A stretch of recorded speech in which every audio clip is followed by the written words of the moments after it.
Stop making these obvious YouTube mistakes.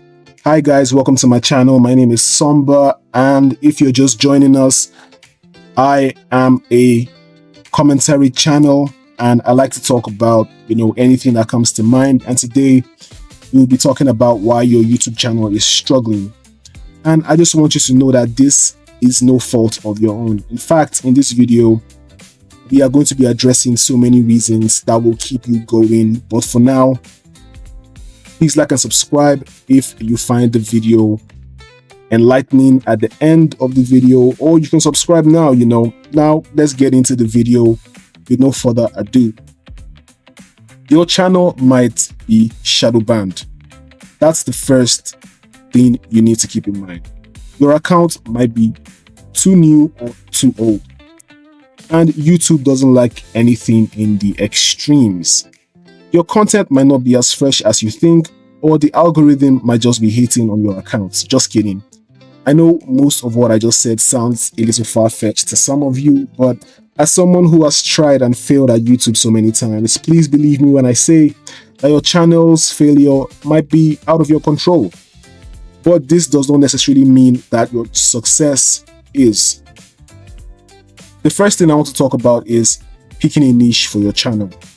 You should spend a considerable amount of time doing niche research and what topics that you would like to get into.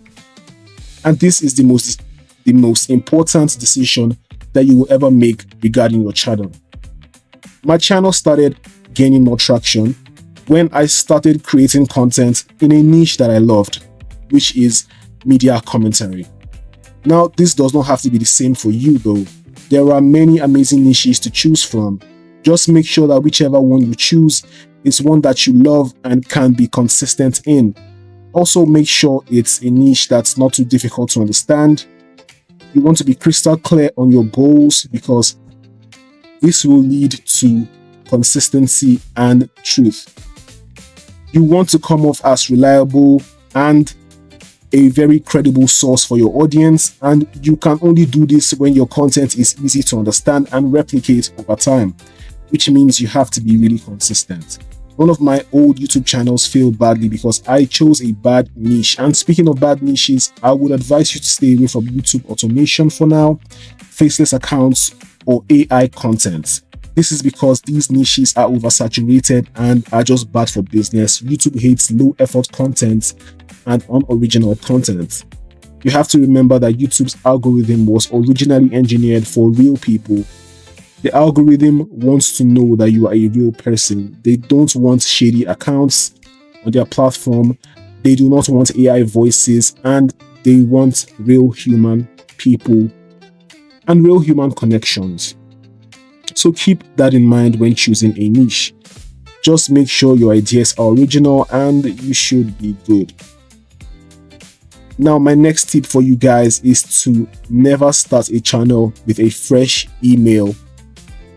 You need to make sure that your channel is aged, and this just means that the email address linked to your YouTube channel must be old, at least 2 years old. Never ever create a new email address for your YouTube channel. This just makes YouTube think that you are a bot or an imposter, and YouTube hates bots. YouTube has no reason to trust a brand new account, but if your account is aged, I think you are pretty much good to go. And if you want to use a fresh account, by all means go ahead, but just make sure that you warm up the account first before you upload any videos. This just means that you need to like some videos on YouTube, watch some videos, leave some engagements on other channels, and use YouTube like a normal person would. And also wait 24 hours after warming up the accounts before you upload your first video.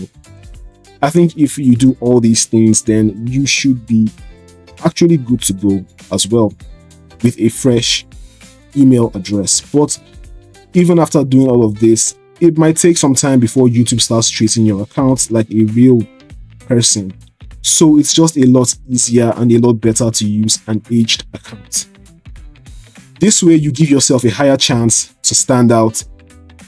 And also, as a side note, it is completely normal to get 0 views on your first couple of videos. This is just a rite of passage that so many YouTubers have to go through.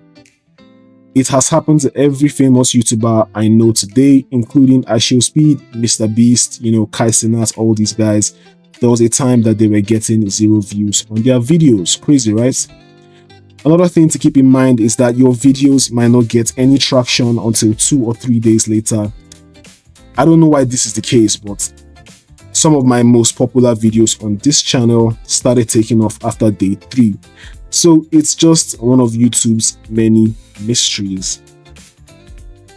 And the next point I want to talk about is originality. I know I already talked a little about this, but I just wanted to, give a more deeper understanding of what I meant. This just means that, your content must be original, especially if you are someone that wants to call YouTube home for the next 5 years. When I say you need to make original content, what I mean is that you must create content that YouTube deems original. If you pay attention, most of the videos that do well on YouTube are how-tos and tutorials and courses. This is because YouTube sees their videos as original and helpful. If you do this right, YouTube can reward you handsomely. And the truth is that you also don't want to reinvent the wheel.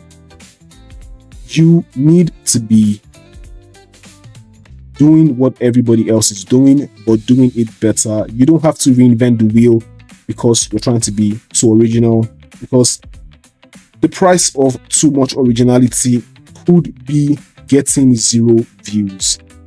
There is such a thing as being too original. And the truth is that YouTube punishes content like these. The next thing I wanted to talk about is fake engagements and fake metrics. What I mean by this is buying viewers, buying subscribers, and engaging of, things of that sort. My advice is to stay away from any such activities and to never partake in, buying fake subscribers, buying fake engagements. Doing stuff like this will completely destroy your channel. Buying fake subscribers will confuse the algorithm, and when this happens, the YouTube algorithm will be unsure of who your viewers are, therefore making it difficult for your channel to grow. You may have been able to get away with this sort of behavior in the past, let's say 2-3 years ago, but these days, YouTube has so many tools in their arsenal and they will flag your accounts if you have fake engagements.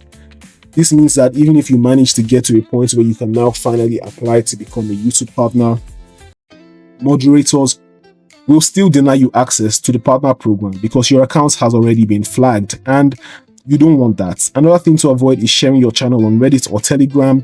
Doing this will only drive negative attention to your channel or flood your engagements with unserious viewers, and this will in turn lead the algorithm to start pushing your videos to more unserious viewers in the near future, and this will surely destroy your retention rates.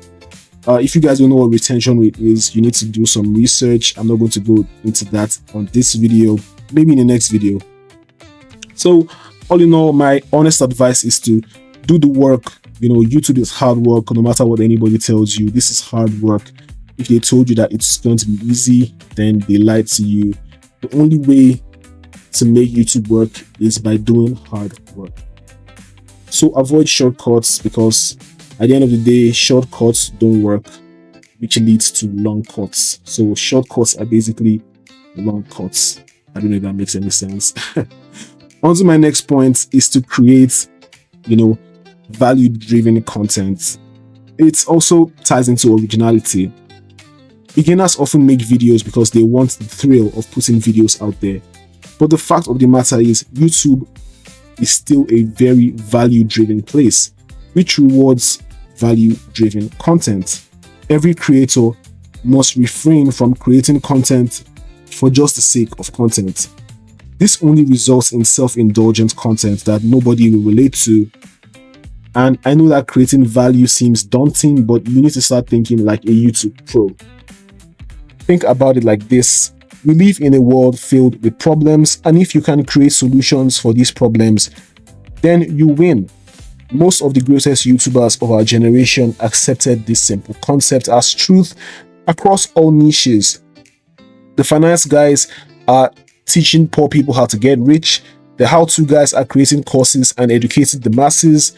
The Christian guys are giving emotional fellowship to their fellow Christian viewers, thus creating value. So I guess you can see the main point here. Once you come to accept this concept as truth, you can finally call yourself a YouTuber.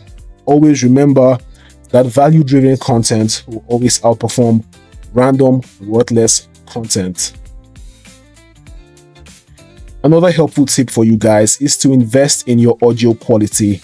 Guys, you need to know that YouTube algorithm accepts better audio. They push out videos with more, better audio. And on YouTube, basically, audio is king. When I first started on YouTube, I thought that viewers, wanted good videos. They wanted, the best crispy videos. And that could not be further from the truth. Viewers can forgive bad videos. They will never forgive bad audio. So you need to make sure that your audio is crisp and clear. You don't have to use the best mic on the market. You just have to make sure that your stuff is audible enough and you can be clear and you can pass a clear message and people can understand what you're saying. Basically, if you are recording in a place that is filled with distractions or your mic is not good and this leads to bad audio quality, you are going to tank your channel. YouTube does not like poor audio quality. So guys, always make sure your audio is on point. And speaking of points, for my final tip of this video, I would advise you to not quit YouTube too early.